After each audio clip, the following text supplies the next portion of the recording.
अस्सलाम वालेकुम नाज़रीन, मैं Asad Abbas Bhatt advocate high court हाज़िर खिदमत हूँ कुछ नई कानूनी, आइनी और सियासी खबरों के साथ जो शायद आपके इल्म के अंदर इजाफा कर सकती है। नाज़रीन, इलेक्शन की गहमा गहमी है और आपको पता है कि रिटर्निंग ऑफिसर के फ़ैसलों के ख़िलाफ़ जिनके अंदर नॉमिनेशन पेपर रिजेक्ट हुए, उनके खिलाफ हाई कोर्ट्स के अंदर ट्रिब्यूनल्स बन गए और वहाँ पर उन केसेस की समाअत हो रही है कि आया किसी शख्स के जो है वो नॉमिनेशन पेपर जो है वो जायज़ तौर पर रद्द किए गए हैं या उसके अंदर कोई उसके साथ ज़्यादती हुई है। पंजाब के अंदर भी इसी तरह से मामला है। पहली खबर पंजाब से है कि कागजात मुस्तरद किए जाने के ख़िलाफ़ इलेक्शन ट्रिब्यूनल में 1088 अपील दायर। इसकी तफसील पढ़ लेते हैं। मुल्क भर की तरह सूबा पंजाब में रिटर्निंग ऑफिसर के फ़ैसलों के ख़िलाफ़ इलेक्शन ट्रिब्यूनल्स में अपील दायर की गई। पंजाब भर में कागजात नामजदगी की मनसूखी के ख़िलाफ़ इलेक्शन ट्रिब्यूनल में मजमूई तौर पर 1088 अपीलें दायर हुई हैं। लाहौर के इलेक्शन ट्रिब्यूनल में 624 अपील दायर हुई हैं और इलेक्शन ट्रिब्यूनल में मुल्तान के लिए 219 अपीलें, भावलपुर के लिए 81 अपीलें दायर हुई हैं। रावलपिंडी के लिए इलेक्शन ट्रिब्यूनल में 164 अपीलें दायर की गई। इलेक्शन ट्रिब्यूनल्स 10 जनवरी तक अपीलों पर फैसले करेगा। तो जनाब ये है कि 10 तारीख तक जो है सबको क्लियर हो जाएगा वो इलेक्शन लड़ रहे हैं या नहीं लड़ रहे। इसी तरह से दूसरी जो खबर है जनाब इसी से मुतल्लिक वो है कि शेख रशीद साहब, फरदौस शमीम, एजाजुल हक के कागजात नामजदगी मंजूर हो गए। इनको भी मुबारक हो, इनके बेचारा फंसे हुए थे। मुल्क भर में कायम इलेक्शन ट्रिब्यूनल की जानिब से उम्मीदवार के कागजात नामजदगी मुस्तरद होने के खिलाफ अपीलों पर समाअत जारी है। फरदौस शमीम के कागजात मंजूर। सिंध हाई कोर्ट में कायम इलेक्शन ट्रिब्यूनल ने NA 236 से PTI रहनुमा फरदौस शमीम नकवी की अपील की समाअत करते हुए उनकी अपील मंजूर की और कागजात नामजदगी मंजूर कर लिए। इसी तरह से जी दौरान समाअत जस्टिस हादिम हुसैन ने एडवोकेट जबरान नासिर को हिदायत की कि आप सिर्फ कानून की बात करें। एतराज़ कुनिंदा हसन साबिर ने बताया कि पार्टी का निशान ना होने पर कागजात नामजदगी मुस्तरद किए गए। जस्टिस हादिम हुसैन ने कहा कि ये तो पार्टी बाद में फैसला करेगी कि कौन उम्मीदवार होगा। जांच पड़ताल के मरहले पर कागजात नामजदगी कैसे मुस्तरद हो गए, कानून बताएं कि किस शिक के तहत कागजात नामजदगी वक्त इंतखाबी निशान होना ज़रूरी है। क्या तारीख़ इंसाफ ने उम्मीदवार से लातल्लुकी का इजहार किया है। एतराज़ कुनिंदा हसन साबिर ने दलाइल देते हुए कहा कि बयान हल्फी में पार्टी का ताल्लुक बताना ज़रूरी है, जो फरदौस शमीम नकवी ने नहीं किया। जिस बयान हल्फी में ही गलत मालूमात दी गई हैं तो कागजात कैसे मंजूर हो गए। इलेक्शन ट्रिब्यूनल ने सवाल किया कि आपको कैसे पता कि उनका ताल्लुक PTI से नहीं है। इसी तरह से जनाब एजाजुल हक के कागजात नामजदगी भी रावलपिंडी में इलेक्शन ट्रिब्यूनल ने मुस्लिम लीग नून, मुस्लिम लीग ज़िया के सरबरा एजाजुल हक के कागजात नामजदगी मंजूर कर लिए। इलेक्शन ट्रिब्यूनल ने एजाजुल हक के कागजात पर रिटर्निंग ऑफिसर के एतराज़ को मुस्तरद कर दिया। एजाजुल हक ने रावलपिंडी के हल्का NA 55 से अपने कागजात नामजदगी जमा करवाए थे। इसी तरह से शेख रशीद के 2 हल्कों से कागजात मंजूर हो गए हैं। रावलपिंडी ही के इलेक्शन ट्रिब्यूनल ने शेख रशीद के हल्का NA 56 और 57 में कागजात नामजदगी मंजूर कर लिए।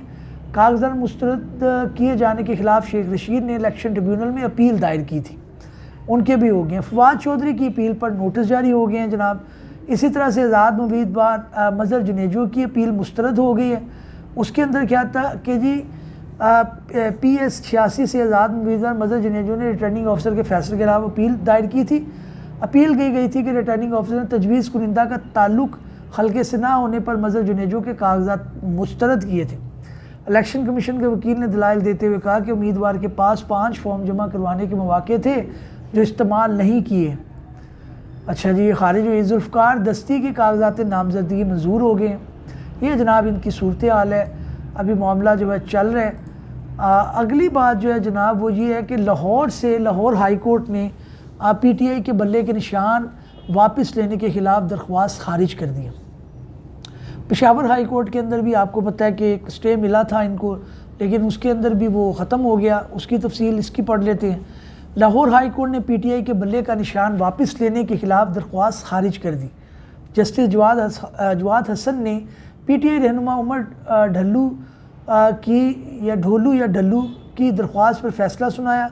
लाहौर हाई कोर्ट ने PTI रहनुमा उमर ढोला की दरख्वास्त को नाकाबिल समात करार दे दिया। अदालत ने वकला के दलाइल मुकम्मल होने के बाद फ़ैसला महफूज किया था। दरख्वास्त में मौक़िफ़ अपनाया गया कि इंतखाबी निशान वापस लेने का फ़ैसला कानून के मुनाफी है। वाज़ेह रहे कि गुज़श्ता रोज़ पेशावर हाई कोर्ट ने PTI इंट्रा पार्टी इंतखाबी निशान पर हुक्म इम्तनाई वापस लेते हुए इलेक्शन कमीशन को 22 दिसंबर का फ़ैसला बहाल कर दिया था। इंतखाबी इलेक्शन कमीशन और पाकिस्तान ने PTI के इंट्रा पार्टी इलेक्शन को कलअदम करार देकर पार्टी से इंतखाबी निशान बल्ला वापस लेने का फ़ैसला किया था। तो जनाब ये इनकी सूरत हाल है। बल्ले का निशान का एक लाहौर हाई कोर्ट से भी मामला ख़त्म हो गया। पेशावर हाई कोर्ट से बहरहाल अच्छी खबर है PTI के लिए। उनकी एक कारकुन थी ज़रताज गुल की गिरफ़्तारी को रोक दिया गया है। उसकी तफसील पढ़ लेते हैं। Chief justice Peshawar high court justice Mohammad Ibrahim Khan ने PTI रहनुमा की दरख्वास्त पर समात की। जस्टिस मोहम्मद इब्राहिम खान ने रिमार्क्स दिए कि हमारी रवायत में नहीं कि किसी खातून को गिरफ़्तार करें। एक खातून के लिए इतनी ज़्यादा पुलिस नफरी तैनात की गई। Chief justice Peshawar high court ने कहा कि एडवोकेट जनरल साहब, अगर आप मसले का हल नहीं निकाल सकते तो फिर हम दोनों को मुस्ताफ़ी हो जाना चाहिए। खातून ने पुलिस पर हमला नहीं किया जो अपनी इतनी नफरी तैनात की गई। इससे कबल PTI की ज़रताज गुल राहदारी ज़मानत के लिए पेशावर हाई कोर्ट पहुंची थी। इस दौरान पुलिस की भारी नफरी हाई कोर्ट के बाहर तैनात कर दी गई, जबकि ख़वातीन पुलिस एहलकार भी हाई कोर्ट के बारूम में मौजूद थी। ज़रताज ने गिरफ़्तारी के खदशे के पेश नज़र हाई कोर्ट से बाहर जाने से इनकार कर दिया और कहा कि उनको रात भी हाई कोर्ट में गुजारनी पड़ी तो गुजारेंगी, लेकिन ज़मानत के बगैर बाहर नहीं जाएंगे। इनके ऊपर ज़रा आजकल बुरा वक्त चल रहा है PTI वालों के ऊपर, लेकिन बहरहाल ये नहीं होना चाहिए। इक्वल अपॉर्चुनिटी सबको मिलनी चाहिए। अमेरिका से एक बड़ी अच्छी खबर है जनाब। अमेरिका के अंदर सज़ा सुनाने पर मुजरिम का अदालत में जज पर हमला कर दिया। उनको सज़ा सुनाएगी। वो तशद्दुद करते थे, उनके घरेलू तशद्दुद के भी वाक़यात थे। जब उनको फ़ैसला सुनाया तो उन्होंने फिर तशद्दुद जज साहब पे भी शुरू कर दिया। बहरहाल उनको पकड़ के बीच बचाव जो है वो करवा लिया गया। ईरान में जो आपको पता है कि एक कब्रिस्तान के अंदर एक धमाका हुआ जिसके अंदर 103 अफराद जो है वो बेचारे शहादत नोश फरमा गए और 170 के करीब ज़ख्मी हैं। उसके मुख्तलिफ पॉलिटिशियन ने उसके ऊपर जो है वो वज़ीर आज़म जो है अनवारुल हक काकड़ साहब ने भी और उनके मज़म्मत की है कि जनाब ये गलत हुआ है और वाकई ये गलत हुआ है। उसका बैकग्राउंड ये है कि ईरानी कमांडर थे कासिम सुलेमानी, उस कब्रिस्तान में मदफून है। उनकी बरसी के मौके पर वहाँ पर जो है बेशुमार लोग इकट्ठे हुए थे फातिहा ख्वानी के लिए और 2 धमाके हुए। अच्छा, कासिम सुलेमानी आपको पता है कि 3 जनवरी 2020 में जो है इराक़ में अमरीकी ड्रोन हमले में शहीद कर दिया गया था। तो उसके मुतल्लिक ये ज़ाहिर है लोग उधर इकट्ठे हुए थे, उधर भी इन्होंने मामलात को यही हो गया। अगली खबर जनाब फिर PTI के मुतल्लिक है। बानी PTI के कागजात मुस्तरद होने के ख़िलाफ़ अपील समात के लिए मुकर्रर हो गई है।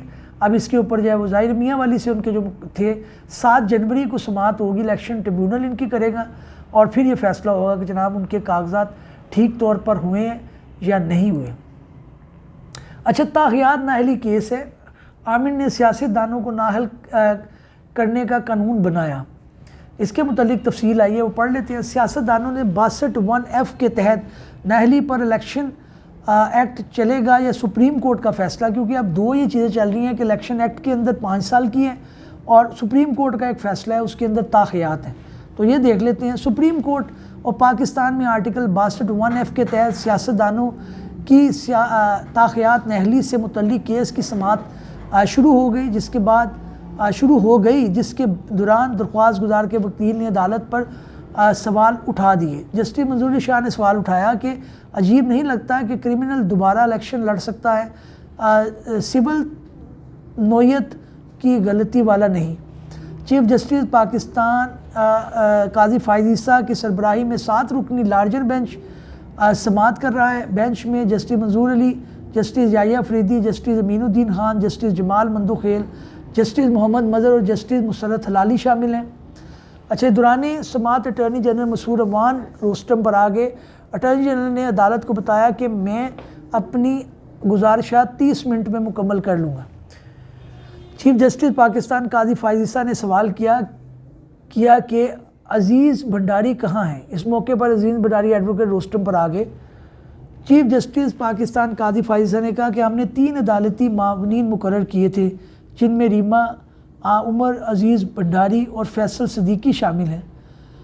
रीमा उमर ने अपनी तहरीरी जवाब भिजवाया है।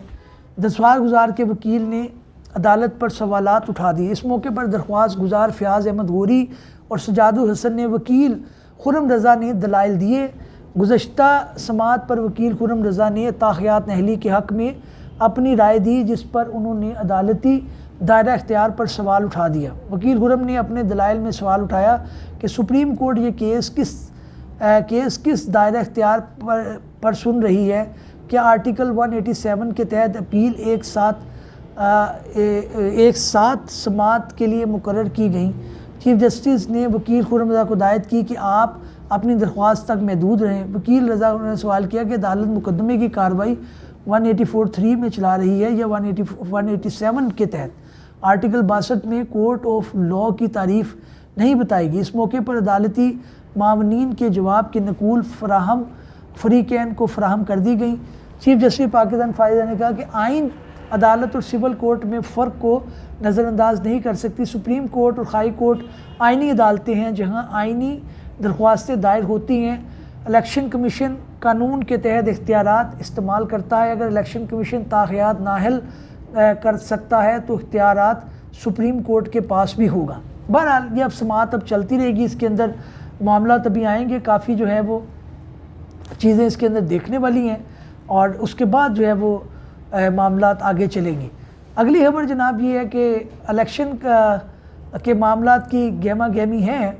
राजा बशारत साहब का भी एक नोट आया कि उनके मुतल्लिक भी उनके कागजात नामजदगी भी आज जो है वो मंजूर हो गए हैं गुज़श्ता दिन और वो अब इलेक्शन को टेस्ट कर सकते हैं। नाज़रीन, इस उम्मीद के साथ कि हमारी ये काविश आपको पसंद आई होगी, नए भी लोग में हाज़िर खिदमत होंगे।